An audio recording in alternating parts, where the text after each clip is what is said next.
Well, today we are spotlighting a campaign that launches this month to raise awareness and funds for over 13,000 child abuse victims and their families.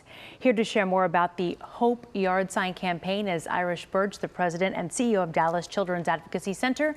Hey, it's good to see you again. It's good to be here. And I just love your pinwheel. We're going to get to it in a minute, but I want you to remind viewers about Dallas Children's Advocacy Center and the huge critical role you all play here in the city. Yes, thank you so much for asking. So the Dallas Children's Advocacy Center, our mission is to improve the lives of child abuse victims and their families and provide national leadership in child abuse matters. We see children who have been sexually abused, severely physically abused, and are witnesses to violent crimes.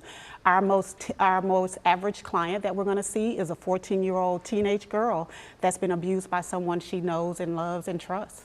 Now, you mentioned some of the things that you do, but for people who don't understand, this is a tough job, yes, and you have some talented people. I've met them when I've been over there before. What are some of the ways in which you serve that people may not realize? Exactly. So you cannot address child abuse in a silo. So we do it with a team approach, multidisciplinary team. We have 32 different partner agencies.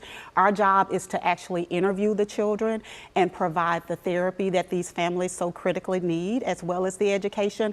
But it's also to partner with our partners and ensure that the investigation and the prosecution takes place for these families all under one roof so we can remove as many barriers as possible. And the great thing about the fact that you are not siloed, right? That you can work together like that. Have you noticed any trends in the sort of cases you're seeing? So what we know is that 95% of the children are they know their abusers. Okay. What we also know is that 73% of child abuse victims won't tell in the first year, 45% won't tell in the first 5 years, and literally some people never tell. So what we want to do is make sure that even with this campaign, we're raising awareness, and it's why it's so critical that everybody understands they have a role and responsibility in taking action. That's a really good point. Now, you've got the pinwheel that's on your shirt right now, and perhaps you've seen these and you've not known what they are. So let's talk about what it is. This is a great campaign that really uses this kind of symbol of hope. Yes.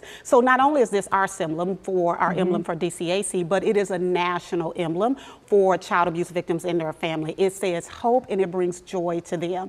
And so our annual campaign starts in March, starts this month, and goes throughout April. And this is our time that we give the community an opportunity to say, for those 13,000 children and families you serve, here is my way that I can participate by purchasing a yard sign, by blanketing all of Dallas community in all of the neighborhoods with a yard sign of a pinwheel in your yard that says, I'm going to take action and I want to stand up for the children who are not safe in their home because they deserve better. And how do you do that? Where do you go to make sure you can get one of those? You would go to dcac.org/pinwheels, or just go to dcac.org and you will find every single thing that you need there, as well as volunteer opportunities. Well, and I have to mention that this is leading into Child Abuse Prevention Month, which is in April, so that's why it's so critical for you all to kind of pair these together. Absolutely. Child Abuse Prevention Month is really the national standard of why do we all need to take part in doing this work.